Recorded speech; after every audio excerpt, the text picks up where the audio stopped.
Antes disso, a gente fala aqui de Fluminense e Corinthians, hein? Um dos principais jogos dessa 16ª rodada e no Maracanã, hein? No Maracanã, para a alegria, né? Das duas torcidas e também, eu diria que de todos os torcedores. E hoje eu dei uma passeada pela orla do Rio de Janeiro, eu vi muitos torcedores do Corinthians. Claro que não é aquela invasão como em 76, não. Mas eu vi muitos torcedores do Corinthians pela orla do Rio de Janeiro. Eu sou saudosista, né?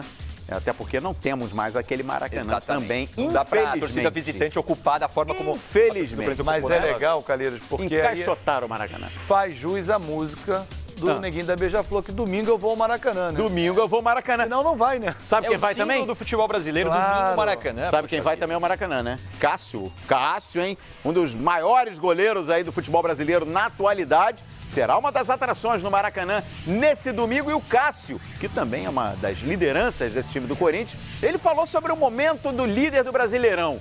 Depois de 2 empates, Atlético Paranaense e Avaí, sente alguma pressão esse elenco do Corinthians? Fala aí, Cássio. Acho que a gente vai no mesmo intuito, joga contra o Fluminense, como tem em todos os jogos, em busca dos 3 pontos. Mas eu não vejo também, como tu salientou, 2 tropeços. Acho que se for pegar por estatística, o nosso, que hoje é o segundo colocado, acabou perdendo em casa para o Avaí. Então o campeonato é um campeonato bem equilibrado, um campeonato muito difícil. Acho que o Avaí mudou o estilo de jogo para jogar contra a nossa equipe. Se defendeu e tentou sair nos contra-ataques, jogando em casa, que teoricamente, se a equipe se joga em casa, se joga mais para o ataque ou se expõe um pouco mais. Eles priorizaram a parte defensiva e eu acho que conseguiram segurar bem. Então, eu acho que do jogo, vai acontecer isso, assim como aconteceu com outras equipes. Lógico, pela campanha que nós fizemos, os primeiros jogos até agora, então se espera que o Corinthians sempre ganhe. Mas essa pressão fica pro lado de fora, acho que nós jogadores somos bem conscientes, acho que a gente vem fazendo a mesma coisa dos outros jogos e nós temos que manter tranquilidade, até porque o campeonato tem muitas rodadas pela frente e a gente tem metas jogo a jogo e não pensando o que pode acontecer daqui a 5 ou 10 rodadas. É um jogo difícil, é um jogo com uma equipe complicado de jogar com eles no Rio de Janeiro, tem jogadores de muita qualidade, tem um grande treinador no seu comando. E é um jogo que nós vamos ter que estar muito concentrado, organizado. Quando tiver oportunidade, tentar matar o jogo, mas com todo respeito à equipe do Fluminense, o Corinthians vai lá para buscar os 3 pontos. Olha, uma equipe que está 28 partidas, né? Sem perder, 29. É difícil. Jogar no Corinthians é uma equipe que sempre vai ser questionada. E abriu uma grande distância, todo mundo achava que nós íamos ganhar todas as partidas até o final do ano. Uma equipe imbatível, eu acho que ainda somos, porque já estamos há um bom tempo nesse brasileiro e no outro campeonato sem perder, assim. Só que o brasileiro é difícil, acho que a gente tem total respeito a todas as equipes, às vezes podem ser jogos difíceis e complicados. Hoje em dia eu vejo muito que nenhuma equipe se expõe em jogar em cima da equipe do Corinthians, todas as equipes tentam jogar de repente num erro ou por uma bola. Mas eu acho que sim, acho que todo mundo tem seu direito de ter sua opinião. Acho que aqui dentro da equipe do Corinthians não mudou nada. Eu acho que as críticas que vêm de fora ficam lá fora. Eu acho que, independente de quem fale ou que fale, nós estamos focados, nós temos total confiança no trabalho que nós vamos fazendo. Tá aí o Cássio vivendo um grande momento e também, né, passando segurança, né, para os companheiros nesse momento aí do Corinthians. Seria exagero, eu acho que seria exagero falar em estabilidade, né? Porque apesar do Corinthians não ter conseguido vitória nesses 2 últimos jogos, contra o Atlético Paranaense, jogou dentro do padrão Corinthians. Contra o Avaí não jogou bem.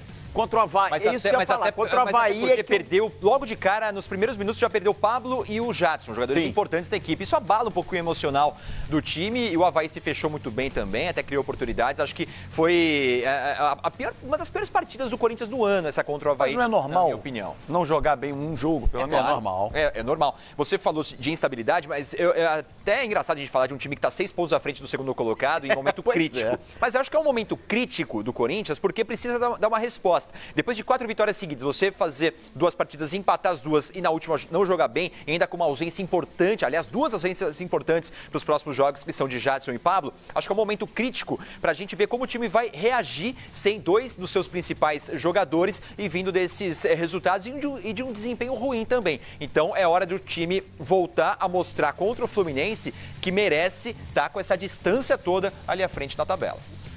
E o Cássio, hein? Vamos falar um pouquinho desse goleiro aí que está vivendo realmente uma grande fase. Nós tivemos essa semana, lá na segunda-feira, o Tafarel no CT Joaquim Grava acompanhando o trabalho do Cássio, o treino do Cássio. Durante a semana ele acompanhou 2 treinamentos do Vanderlei e o jogo do Santos, o Tafarel, preparador de goleiros da seleção brasileira. Estou imaginando o Tafarel amanhã no Maracanã. Estou imaginando, não sei, não tenho informação, estou só aqui imaginando que o Tafarel possa acompanhar agora o Cássio. Ou o Tite no Maracanã. Mas já que ele fez esse trabalho essa semana, né, e eu não tenho pelo menos informação que o Tafarel não foi a... Ele esteve na Vila Belmiro. Ele esteve na Vila Belmiro. Na Vila Belmiro acompanhando o jogo do Santos. Quarta-feira, tá aí. Isso. Quarta-feira. Quarta-feira, o Santos é impossível, né? O Corinthians jogou em E Florianópolis. o Tite estava na Ilha do Urubu. Na Ilha do Urubu, Flamengo e Palmeiras. Eu estou imaginando, eu não sei. Acredito que o Tafarel acompanha aí o Cássio. E a gente aproveita para acompanhar alguns números do Cássio. E aí eu já vou perguntar para vocês. É a hora do Cássio na seleção brasileira? Acho que é hora de um teste, né? De uma observação. Nós já estamos classificados, né? Pegar essa reta final de eliminatórias. Agora, o que chama muito a atenção, né? Os números do Cássio são bons nessa temporada. A gente observa bons números dele, consistência. Agora, o que me chama a atenção nesse trabalho da seleção brasileira é esse in loco, né? É acompanhar de perto. Eu não lembro, nos últimos 20 anos, tá? Vamos botar um corte de 20 anos, alguém da comissão técnica acompanhar tão de perto. Ir a um jogo ou outro, de vez em quando a gente viu um treinador lá, mas treinamento e quase todo jogo importante ter alguém da comissão técnica, e em especial agora o Tafarel, indo a um treinamento ali, como ele foi na Europa conversar com o Diego Alves na época do Valência. O Kleber Xavier e o Fábio Macerijan viajaram para os Estados Unidos. Viajaram para os Estados Unidos. Acompanhando a pré-temporada dos principais clubes do mundo. Muitos times europeus. Exatamente. E o que você falou, Fábio, acho que além de ver assistir as partidas nos estádios, acompanhar os treinamentos também. Conversar com o preparador de goleiros do clube. Entender, né, como é que entender como é o dia a dia. dia. Exatamente. E sobre a sua pergunta, Calheiros, acho que sim. Acho que o Cássio merece uma oportunidade, assim como o Vanderlei, porque essa posição de goleiro da seleção, eu acho que ainda gera algumas dúvidas. O Tite, durante todas essas convocações das eliminatórias, teve em muitas listas Alex Muralha, que hoje é banco no Flamengo. Talvez o Alisson seja a unanimidade, digamos assim, pelo menos na comissão. O Everton de vocês? Para a comissão. Para a comissão. O Everton do Atlético Paranaense também não vive um grande momento, assim como vive o Vanderlei ou o Cássio, então acho que é a hora. Até E o Ederson? O Ederson, acho que é um goleiro que vai ser muito experimentado pelo Tite, porque é um goleiro especial, tanto que Guardiola ligou para ele para convencê-lo a sair do Benfica para ir ao Manchester City. Essa mudança é boa para ele. Exatamente. O Guardiola, desde o início dessa última temporada europeia, vinha acompanhando de perto o trabalho do Ederson. Ele gosta muito porque o Ederson também trabalha muito bem com os pés. Isso hoje é uma necessidade que a gente vê nos goleiros. Como o Diego Alves, Diego Alves também. Então, eu acho que alguns goleiros serão experimentados. Acho que o Ederson vai ser muito bem experimentado, assim como o Cássio e Vanderlei. E Diego Alves voltando ao futebol brasileiro vai gerar uma concorrência muito grande até a Copa do Mundo. O projeto eu Tem mais um aí, hein? E o Jefferson? Também, tá voltando bem. O Jefferson voltou a agarrar. Mas sabe o que é o projeto? O projeto Ederson lá em 22. E eu acho que para ser o goleiro não pode de ser 22... o terceiro goleiro? Para ser 22... seria ideal para ele uma escala em 18 na Rússia. Mas você imagina se ele arrebenta na temporada lá no futebol inglês. É difícil você não escalá-lo também. Acho que essa é a posição em que há mais dúvidas hoje ainda na seleção brasileira para a Copa. Ou seja, o Alisson está assistindo o nosso programa e fala assim, eu achava que eu era o titular. Você achava, porque a temporada acabou. Ele é o seu titular, Fábio? Hoje sim. É? Mas hoje, que eu digo assim, estava jogando como titular, porque hoje ele está fora de ritmo, ele está voltando de férias. Se tivesse um jogo hoje, não seria o meu titular. Eu levaria um goleiro que está em atividade no Campeonato Brasileiro. Poderia ser o Cássio, poderia ser o Vanderlei, não seria o Everton, por exemplo. Eu não levaria o Everton nesse momento. Apesar do histórico, né, medalha de ouro e tal, eu levaria Cássio e Vanderlei nesse momento para a seleção brasileira. Eu também.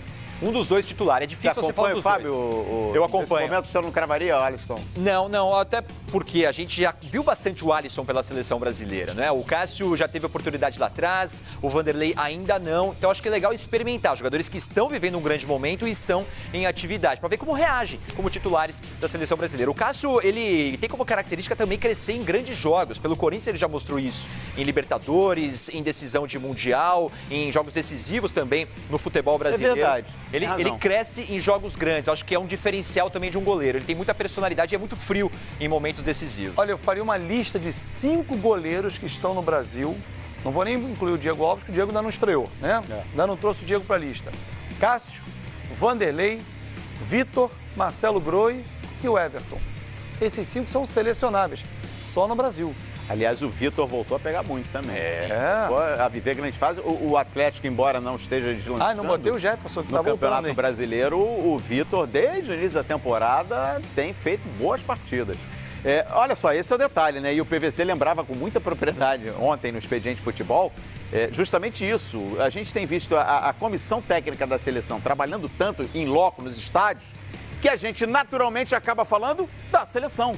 A seleção voltou a ser assunto no nosso dia a dia. E voltou a ser um grande objetivo dos jogadores também. Exatamente. Durante muito tempo o trabalho que faz essa comissão técnica. Não ouvia, né? Não via, na verdade, aquela ambição do jogador voltar à seleção. Acho que essa ambição voltou para esse bom momento que vive o time brasileiro. Legal. Agora, eu confesso que eu estou ansioso para essa próxima Eu só vou botar aqui uma pimenta nessa história. A gente tá falando de goleiro. O que é? Não sei, pode causar. Se goleiro a gente está muito bem servido, só citei 5 aqui do Brasil, 6 com o Jefferson. Laterais, nem tanto. Direita e esquerda. Deem 5 em cada uma. Não, acho que é uma posição mais escassa. Que aí é um problema talvez mundial. E no Brasil a gente vai ficar ainda refém do Daniel Alves. Do lado esquerdo a gente tem Marcelo, Felipe Luiz e Alexandre. Mas historicamente, a gente nunca teve tantas opções assim.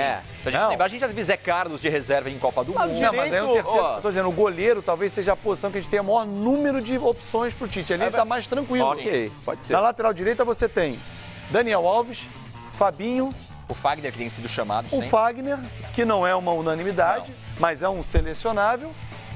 Quem mais na direita? Danilo, você falou Danilo? Não, Danilo. O Mariano, uma opção ali também. Mariano foi pra Mas Turquia, acho que agora né? ele vai se esconder na Turquia. Então, Ele vai se esconder do objetivo ali, do foco do Tite. Eu digo o seguinte, tem algumas posições em que épocas vão passando, por exemplo, ataque. Ataque, meio ataque, dali pra frente, aqueles 3 homens ali, mais o número 9, ou falso 9, a gente tem muitas opções. Tem.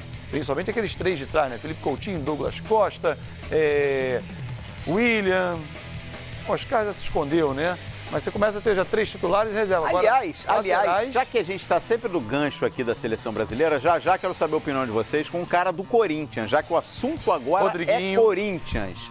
Eu vou mais à frente um pouquinho, hein? Olha aqui, o Corinthians lidera o Brasileirão, não vence a 2 rodadas, mas terá pela frente esses compromissos aí para fechar, para finalizar o primeiro turno. Vamos colocar na tela aí os jogos que restam para o Corinthians nesse encerramento de primeiro turno. Lembrando que o Corinthians já faz a melhor campanha da história do primeiro turno, né? Na era dos pontos corridos, né? É um aproveitamento, pelo menos, bem superior que o do Palmeiras. Mas eu chamo a atenção para essa sequência. Amanhã, no Rio de Janeiro, com o Fluminense que está despedaçado, com peças que estão indo embora, mas é um Fluminense que o Abel consegue reinventar. Sim. Um Flamengo que vai lá na Arena Itaquera com um time muito forte, com a estreia do Diego Alves, e um Atlético que é uma incógnita. E fecha com o Sport que está em crescimento no Brasileiro. É uma sequência que pode até fazer o Corinthians perder essa liderança na virada. O que é mais complicado hoje, Ribeirão, para o Corinthians, né? Vamos descartar o jogo de amanhã, mas já projetando o futuro, qual seria o compromisso mais complicado para o Corinthians ali? Flamengo, Atlético Mineiro jogando fora de casa ou o Sport? Olha, o Sport está muito bem com o Vanderlei Luxemburgo, vem numa crescente, só que a gente vê, né, são 4 rodadas até chegar ao Sport. Até lá muita coisa pode acontecer. Em meio a isso, tem as equipes disputando Copa do Brasil, Sul-Americana, Libertadores. Então, a gente pode ver até equipes se modificando para poupar um jogador ou outro, desgaste aqui ou ali. Então é difícil você prever lá na frente, daqui a 4 rodadas, o Sport. Hoje seria um adversário muito complicado. Até para te ajudar nesse jogo do Flamengo, o Flamengo joga no meio da semana com o Santos, o Corinthians não. Isso. E o Flamengo tem também o compromisso depois da Libertadores. É um time que vai estar com a atenção bem dividida. Mas é um clássico do futebol brasileiro. É um jogo em que o Flamengo deve, mesmo se precisar poupar um ou outro, deve ir com o que tiver de melhor à disposição do Zé Ricardo. Não como hoje contra o Coritiba, que ele deixa algumas opções titulares no banco de reservas para poupar. Então é um jogo muito complicado. O Corinthians tem uma característica, é claro que agora a gente já viu a classificação atualizada com esse jogo da Chapecoense. A Chape agora está no 9º lugar. O Corinthians empatou com a Chapecoense na primeira rodada. Mas ao fim da 15ª rodada anterior, o Corinthians tinha vencido todos os times que estavam nas 10 primeiras colocações. E tinha tropeçado empatando com equipes que estavam mais lá embaixo da tabela. Então o time tem essa característica, tem encarado os times com maior investimento ou com mais poder dentro de campo e tem ido bem. Então esse é um diferencial desse Corinthians. Vamos ver como vai se comportar a partir de agora sem o Jadson. É o que eu estava falando no começo do programa. Nessas próximas partidas não terá o Jadson, não terá o Pablo. Então o substituto do Jadson vai ter que dar a conta do recado. Tem Marquinhos Gabriel. Porque o Rodriguinho, exatamente, também era o substituto imediato. Seria o substituto. Que tem entrado bem quando precisa, né? Quando o Corinthians precisa dele. E o Rodriguinho, o futebol do Rodriguinho depende muito também desse cara que faz a função pelo lado direito. Fogo, né? Exatamente. Né? Invertendo de posição e tudo mais. Então o Rodriguinho também precisa de um cara que esteja bem do lado dele. E é o Jadson que estava bem e o Marquinhos Gabriel, quando precisou, estava também. Agora o Giovanni Augusto vai ter que entrar bem na equipe. Se ele não entrar bem, a opção seguinte é o Pedrinho, que é só um garoto. Então o Corinthians vai ter que dar uma resposta. Daqui a 4 rodadas, é difícil você prever como vai estar o Corinthians. Para o jogo de amanhã, acho que já vai ser um grande desafio você não ter 2 dos seus principais jogadores. Então é difícil você prever 4 rodadas. Mas que essa sequência é bem complicada, é sim para o Corinthians. Até porque é o alvo de todo mundo agora. Todo mundo quer ganhar do Corinthians, porque é o time que disparou na liderança. E aí já fica a pergunta, ó, para nossa hashtag, tá aí, ó, na tela. Corinthians já começou a perder o fôlego? Será que tá perdendo o fôlego o Corinthians? A gente lembrou aqui, né? Contra o Atlético empatou, mas empatou jogando muito bem, né? O empate acabou sendo uma fatalidade para o Corinthians. Mas já contra o Avaí que está na zona do rebaixamento, criou sim dificuldade para o Corinthians. E o Corinthians, pelo menos por um bom tempo agora, sem 2 peças importantíssimas, o zagueiro Pablo e também o Jadson. O Jadson fraturou a costela, vai ficar pelo menos aí 6 semanas se recuperando. Participe, a gente quer acompanhar a tua opinião e já já a gente vai começar a rodar aqui na tela a opinião da galera, na nossa hashtag, pra gente já ir tirando a temperatura aí do líder do campeonato brasileiro. Jô, essa é a minha curiosidade. Que hoje o reserva imediato do Gabriel Jesus na seleção é um cara que não é 9. É o Diego Souza, que indiscutivelmente vive um grande momento. Mas no esporte ele não joga nessa função, porque tem o André. O Jô, pelo que está apresentando, não digo nem no Campeonato Brasileiro, em toda a temporada, que o Jô já começou arrebentando lá no Campeonato Estadual. Jogador de Copa do Mundo, jogador com convocações para a seleção brasileira. Ele está pedindo passagem? Ele mereceria uma chance? Como é que vocês analisam essa possibilidade? Eu acho que o Jô é um ótimo jogador quando ele está bem fisicamente, como está agora. Faz um belíssimo campeonato. Para mim, o Jô e o Luan são os 2 melhores jogadores do Campeonato Brasileiro até aqui. O Luan do Grêmio. Só que eu acho que é um jogador muito mais para clube do que para seleção. Não vejo o Jô vestindo a camisa da seleção mais uma vez, como ele já vestiu lá atrás, inclusive indo para a Copa do Mundo de 2014. O Fábio Azevedo falou da lateral direita, que é das laterais, que são posições em que o Brasil não tem tantas opções. Para centroavante também não, tanto que o Tite tem convocado o Diego Souza para fazer essa função. Quem são, vamos pegar os principais clubes do Brasil, os principais centroavantes do Brasil. São estrangeiros, Guerreiro, Prato, Lucas Barrios, são poucos os centroavantes do Brasil que têm se destacado. Você pega o Jô, pega o Henrique Dourado, mas não são jogadores, na minha opinião, de nível de seleção brasileira. Acho bons centroavantes, o Jô até acima do Henrique Dourado, mas acho que é uma posição bem difícil que a gente vive hoje no futebol brasileiro. Eu acho que o Jô não seria. O Fred, que é um jogador que teria ainda capacidade talvez para vestir a camisa do Brasil, eu não vejo mais como opção do Tite, não vejo o Fred sendo convocado mais para a seleção. Eu vejo um Jô e um Fred carregando um passado recente da Copa de 14. Acho que pesa contra eles. Também acho. Eu acho que até de forma errada, né? O Fred é um matador, o Jô também, mas se ele convoca, o torcedor que está ao lado vai se desestimular. Então, eu acho que sim. E aí, eu acho que a criação do falso 9, que o próprio Gabriel Jesus não é um 9, ele joga como um 9, né? O Diego Souza é assim, ele começa a buscar outros. Não que a gente vai ressuscitar o Hulk, trazer um Hulk para uma função de falso 9, mas eu acho que é um esquema mais rápido dentro da seleção brasileira, até o próprio Neymar que pode jogar como um falso 9. Então eu acho que a seleção vai de falso 9. Eu gostaria de um 9, pelo menos na reserva. Eu continuo dizendo que eu levaria o Fred, mas Luan, Diego Souza, Neymar e Gabriel Jesus são os falsos 9. Engraçado que ninguém falou do Firmino, né? Tem o Firmino. Verdade. Ninguém falou Que do também não é um outro 9 característico. E tem um jogador também que Joga fora. A gente volta a falar daqui a pouquinho de seleção, e como tá bom falar de seleção brasileira. Mas tem um nome também que a gente fala muito pouco. E o cara tá sempre arrebentando, sempre ampliando números e recordes. O Jonas no Benfica. Verdade. Né? Assim como o Ederson tinha que sair do Benfica, para ter reconhecimento. Engraçado isso, né? Porque ele está num baita clube europeu, tem números expressivos, mas parece que o olhar... Não é lembrado, né? Não é lembrado. Porque, olha... De vez em quando ele é convocado, O mas... Jonas fez uma temporada de tirar o chapéu, hein?